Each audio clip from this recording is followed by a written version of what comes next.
आगामी 4 दिन जाए राज्य में मुख्यतः सुखिला रहिबो पाग। 2 दिन जाए राज्य में तापमात्रा रे विशेष परिवर्तन हेब नाही। पर अर्थात 2 दिन पर 2 रु 4 डिग्री तापमात्रा ह्रास पाइबो आउ थंडार प्रकोप बढ़िबो बोली पूर्वानुमान करिछि पाणीपाग विभाग। एने आंचलिक पाणीपाग केन्द्र निर्देशिका मनोरमा महांती सूचना देइछंती। सूचना अनुसार 27 तारिख रे गंजाम गजपति जिलार गोटिए रु 2टी स्थान रे हालुकारु मध्यम धरणर वर्षा हेबार संभावना रही।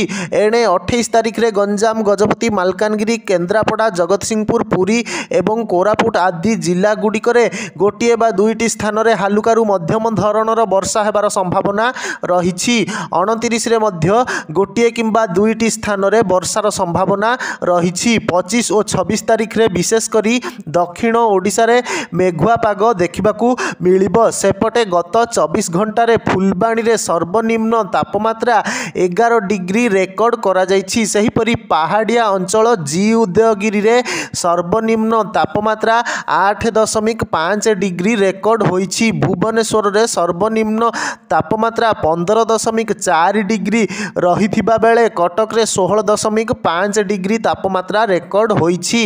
एणे बंगोपसागर रे आसुछि बात्या। दक्षिण अंडमान सागर रे सृष्टि होइछि घूर्णिबलय। एहा पश्चिम उत्तर पश्चिम दिगरे गति करिबा सह आसंता 24 घंटारे लघुचापर रूप नेब। परवर्ती 2 दिन पर्यंत पश्चिम उत्तर पश्चिम दिगरे गति करिब।